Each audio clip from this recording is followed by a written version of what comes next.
విశ్రాంత ఐపీఎస్ అధికారి ఏబి వెంకటేశ్వరరావు గారికి ఆంధ్రప్రదేశ్ ప్రభుత్వం అలాగే ఆంధ్రప్రదేశ్ ముఖ్యమంత్రి వర్యులు నారా చంద్రబాబు నాయుడు గారు గుడ్ న్యూస్ చెప్పారు. జగన్మోహన్ రెడ్డి ముఖ్యమంత్రిగా ఉన్న సమయంలో అధికారాన్ని అడ్డం పెట్టుకొని ఏబి వెంకటేశ్వరరావు గారి మీద కక్ష సాధిస్తూ ఆయన మీద సస్పెన్షన్ వేటు వేసినటువంటి నేపథ్యంలో ఆ సస్పెన్షన్ని క్రమబద్ధీకరిస్తూ ఇప్పుడు ఆంధ్రప్రదేశ్ ప్రభుత్వం అయితే నిర్ణయం తీసుకుంది. అలాగే ఆయనకి దక్కాల్సినటువంటి వెసులుబాట్లన్నింటినీ కూడా కల్పిస్తూ ఇప్పుడు ఆంధ్రప్రదేశ్ ప్రభుత్వం ఒక నిర్ణయం తీసుకున్నటువంటి నేపథ్యంలో ఈ అంశం గురించి మనం విశ్లేషణ చేసుకుందాం. ప్రస్తుతం మనతో పాటు ఉన్నారు తెలుగుదేశం పార్టీ రాష్ట్ర అధికార ప్రతినిధి సూర్యదేవర లత గారు. లత గారితో మాట్లాడదాం. లత గారు నమస్తే అండి. నమస్తే. లత గారు, విశ్రాంత ఐపీఎస్ అధికారి అయినటువంటి ఏబి వెంకటేశ్వరరావు గారికి ఇప్పుడు ఆంధ్రప్రదేశ్ ప్రభుత్వం అలాగే చంద్రబాబు గారు గుడ్ న్యూస్ చెప్పారు. జగన్మోహన్ రెడ్డి ముఖ్యమంత్రిగా ఉన్న సమయంలో అధికారాన్ని అడ్డం పెట్టుకొని ఏబి వెంకటేశ్వరరావు గారి మీద కక్ష సాధిస్తూ అక్రమంగా అన్యాయంగా ఆయన మీద సస్పెన్షన్ వేసినటువంటి నేపథ్యంలో ఆ సస్పెన్షన్ని ఇప్పుడు ఆంధ్రప్రదేశ్ ప్రభుత్వం క్రమబద్ధీకరిస్తూ నిర్ణయం తీసుకుంది. ఆయనకి దక్కాల్సినటువంటి వెసులుబాట్లు అన్నీ కూడా దక్కేలాగా నిర్ణయం తీసుకున్న నేపథ్యంలో ఏంటి అసలు దీన్ని ఎలా చూడాలి? ఒకటే ఇక్కడ జగన్మోహన్ రెడ్డి గారికి ఎలా ఉంటుందంటే ప్రతి వాళ్ళని అంటే ఆయనకి లొంగని వాళ్ళు అంటే ఎవరైతే ఆయన మాట వినని వాళ్ళు ఎవరైతే ప్రజల పక్షాన ఉన్నా సరే వాళ్ళనందరినీ కూడా హింసించడం అనేది అది ఒక సర్వసాధారణం, అది ఒక ప్రొసీజర్ అయిపోయింది ఆయనకి. ఆ రకంగానే చూస్తేనే ఇప్పుడు ఏబి వెంకటేశ్వరరావు గారి విషయం కూడా ఇజ్రాయెల్ టెక్నాలజీ గురించి దాని గురించి ఆయన అక్కడ దానిలో అవకతవకలు పాల్పడ్డాడనే కానివ్వండి, దాని త్రూ ఆయన మీద కేసు పెట్టడం, సరే అది ప్రూవ్ చేయలేకపోయారు, లోయర్ కోర్టులో అయిపోయింది, సో మళ్ళీ తీసుకెళ్లి హైకోర్టు ఇట్లా సుప్రీంకోర్టులు ఇట్లా ఈ 5 ఏళ్ళు కూడా ఆయన నిరంతరం కోర్టుల చుట్టూ తిప్పటం, క్యాట్లో తిప్పటం. సో అలా తిప్పటం మూలాన ఆయన సర్వీస్ అంతా కూడా విఆర్ ఇచ్చి కూర్చోపెట్టారు. సో దాని మూలాన శాలరీ కానివ్వండి, ఆయనకి రావాల్సిన బెనిఫిట్స్ కానివ్వండి, కనీసం ఆయనకి అంటే కోర్టు ఉత్తర్వులు ఇచ్చిన తర్వాత ఏదైతే కోర్టు ఆయనకి డైరెక్షన్ కూడా ఇచ్చింది, ఆయనకి పదవిలో తీసుకోవాల్సిన అవసరం ఉంది, ఎలాంటిది లేవు, ఆయన మీద ఎలాంటి ఎలిగేషన్స్ లేవని చెప్పిన తర్వాత కూడా ఆయనకి ఇవ్వకుండా జాప్యం చేయటం అంటే కోర్టు ఉత్తర్వులనే నెగ్లిజెన్స్ ఇంకా అసలు పట్టించుకోలేదు. కోర్టు ఉత్తర్వులని లెక్క చేసే పరిస్థితులు అయితే జగన్మోహన్ రెడ్డి ప్రభుత్వం గత 5 ఏళ్లలో కూడా లేదు. కోర్టుల్ని ధిక్కరించారు, కోర్టుల గురించే ప్రెస్ మీట్లు పెట్టి మాట్లాడారు. అంటే మనం చూసాం వాళ్ళ మినిస్టర్స్ కానీ ఎమ్మెల్యేలు కానీ వీళ్ళందరూ ప్రెస్ మీట్లు పెట్టి జ్యుడిషియల్ గురించి కూడా విమర్శించిన రోజులు మనం చూసాం. సో అవన్నీ కూడా ఏంటంటే వాళ్ళకి అది లెక్కలేనితనంతో ఆయనకి ఏ రకంగా కూడా అంటే కోర్టులు కూడా న్యాయం చేయలేకపోయాయని అనిపిస్తుంది. సో ఆయనకి మళ్ళా కింద కోర్టు అంటారు, పై కోర్టు అంటారు, మళ్ళీ పై కోర్టు అంటారు, ఇట్లాగే 5 సంవత్సరాలు ఆయన్ని ఇబ్బంది పెట్టడం కానివ్వండి. కరెక్ట్గా ఆయన రిటైర్డ్ అయిపోయే గంట ముందు వెళ్ళి ఆయన మళ్ళీ డ్యూటీ జాయిన్ అవటం, మళ్ళీ రిటైర్మెంట్ తీసుకోవటం ఇప్పటి వరకు చరిత్రలో ఎవరికి జరగలేదు. అది ఏబి వెంకటేశ్వరరావు గారికే జరిగిందని అనుకోవాలి. అంటే ఆయన నిజాయితీ అని నిరూపించుకోవాలనే ఒక తాపత్రయం ఆయనకి. నేను ఎలాంటి అవినీతి చేయలేదు అని ఆయన చేసిన ఫైటింగే కానివ్వండి, ఆయన విజయం సాధించారు.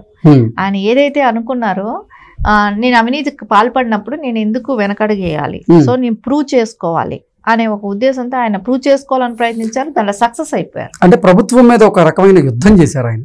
అంతే, ఖచ్చితంగా ప్రభుత్వం మీద ఒక యుద్ధమే చేశారు. ఒంటరిగా పోరాడారు. అంటే ఆయనకి ఏంటంటే నేను ఇప్పుడు ఇన్ని సంవత్సరాలు వాళ్ళు చిన్న స్థాయి నుంచి అక్కడి వరకు ఎదగటాన్ని ప్రమోషన్స్తో వచ్చి ఆ స్థాయికి వచ్చిన తర్వాత సో రిటైర్మెంట్ పీరియడ్లో ఇలాంటి 5 ఏళ్ళు ఇలాంటివి వస్తే సో వాళ్ళ సర్వీసు అంటే అన్ని సంవత్సరాలు కాకి వాళ్ళ ఒంటి మీద ఉండి రిటైర్మెంట్ టైంకి వాళ్ళ మీద ఒంటి మీద కాకి లేకపోతే వాళ్ళు ఎంత ఫీల్ అవుతారు. వాళ్ళు నిజంగా ఎంత అన్యాయంగా ఎంత అక్రమంగా ఆయన మీద ఆయన కక్ష కట్టి ఆయన్ని సస్పెండ్ చేయకపోతే, ఆయన ఎంతలా బాధపడకపోతే, ఆయన రిటైర్ అయిన తర్వాత కొంతమందిని ఉద్దేశిస్తూ మీకు చట్టం అంటే ఏంటో చూపిస్తా, రుచి చూపిస్తా అంటూ ఆయన వ్యాఖ్యలు చేయాల్సినటువంటి పరిస్థితి వచ్చిందంటారు. అంతే కదా. ఇప్పుడు వాళ్ళకి ఆ కాకి అనేది వాళ్ళకి ఇంకా అంటే వాళ్ళు ఏదైతే దైవంగా భావిస్తారో కాకి డ్రెస్ను వాళ్ళు దైవంగా భావిస్తారు డిపార్ట్మెంట్ వాళ్ళందరూ కూడా. ఎందుకంటే చట్టం వాళ్ళ చేతిలో ఉంటుంది, వాళ్ళు ఒక 4గురికి న్యాయం చేయగలుగుతారు, అనే ఒక ఇది ఉంటుంది. సో దాంతో వాళ్ళకి అది లేకుండా రిటైర్మెంట్ టైం వచ్చేసింది, రిటైర్డ్ అయిపోతున్నారేమో అనేది ఒక ప్రెషర్ అనేది కూడా ఆయన మీద ఉంటుంది కదా. ఆ ప్రెషర్కి కూడా లోన్ అయ్యారు కదా. ఆఖరి వరకు ఆయన పంతం లాగా చేశారు. ఆయన రిటైర్డ్ అయ్యే వరకు ఆయన ఒంటి మీద కాకి షర్ట్ కూడా ఉండకూడదు, ఆయన కాకి బట్టలు టచ్ చేయకూడదు అనే ఒక ఉద్దేశంతో చేశారు. కానీ ఆయన నేను రిటైర్డ్ అయ్యే లోపల నేను కాకి బట్టలు వేసుకుంటాననే పంతంతో ఆయన పోరాడారు. దానిలో సక్సెస్ అంటే ఆయన 2 సార్లు సస్పెన్షన్ చేశారు. అలా 2020 ఫిబ్రవరి నుంచి 2022 ఫిబ్రవరి 7వ తేదీ దాకా మొదటిసారి సస్పెండ్ చేశారు. ఆ తర్వాత మళ్ళీ 2022 జూన్ నుంచి 2024 మే వరకు ఆయన సస్పెండ్ చేశారు. ఈ సస్పెన్షన్ కాలంలో ఏదైతే ఆయనకి బెనిఫిట్స్ దక్కాల్సి ఉందో ఆ బెనిఫిట్స్ని ఇప్పుడు ఆయన సస్పెన్షన్ క్రమబద్ధీకరిస్తూ ఇప్పుడు ఆంధ్రప్రదేశ్ ప్రభుత్వం నిర్ణయం తీసుకున్నటువంటి నేపథ్యంలో ఆయనకి రావాల్సినటువంటి బెనిఫిట్స్ ఏవైతే ఉన్నాయో ఈ సస్పెన్షన్ కాలంలో అవన్నీ కూడా దక్కబోతున్నాయి. అంతే కదా. ఇప్పుడు 4 సంవత్సరాలుగా ఆయన ఆ యుద్ధం చేస్తూనే ఉన్నాడు. సరే, అన్ని సంవత్సరాలకు శాలరీ కానివ్వండి, ఆయనకి రావాల్సిన బెనిఫిట్సే కానివ్వండి, ఇవన్నీ కూడా లేకపోవటం. సరే, ఇప్పుడు ఇవన్నీ వచ్చాయి, ఇస్తున్నారు, ఇప్పుడున్న గవర్నమెంట్ ఇస్తుంది. ఇచ్చినప్పుడు ఆయనకి నిజంగా ఆయన లైఫ్లో ఏదైతే వీళ్ళు వైసీపీ వాళ్ళు కక్షపూరితంగా చేశారో అది ఒక్కసారిగా తుడిచిపెట్టుకుపోయినట్టే అవుతుంది. సరే, ఆయనకి రావాల్సిన బెనిఫిట్స్ అన్నీ వస్తున్నాయి.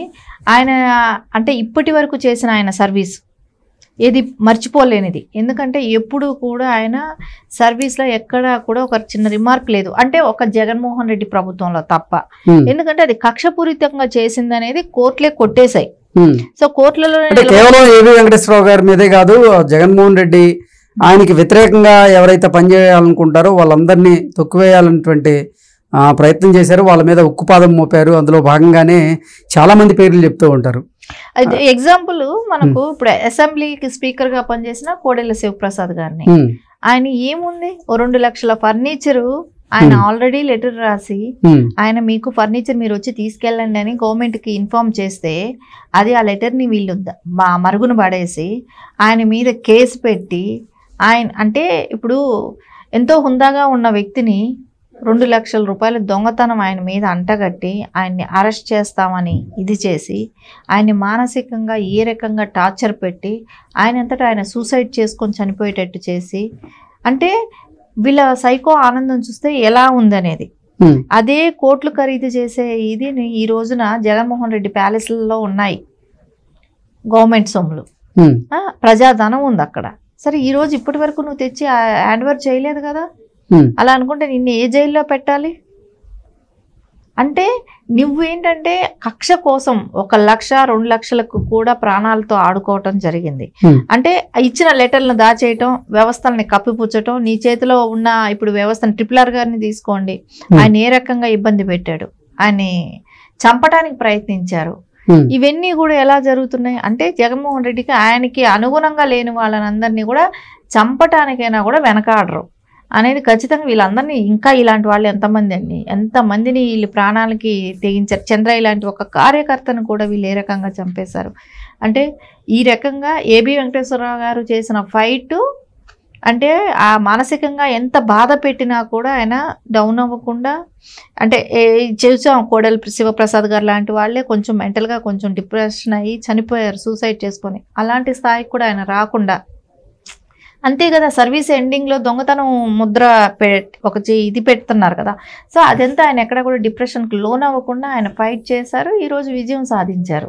సో ఆయన స్ఫూర్తి కూడా అందరికీ అలా మనకు వచ్చిన మనకి ఏదైనా ఇట్లాంటి అన్యాయం జరిగినప్పుడు మనం పోరాడి మన లైఫ్లో నిలబడాలనేది ఒక స్ఫూర్తిగా తీసుకోవాలి ఈవేళ రేపు యువత అంతా కూడా.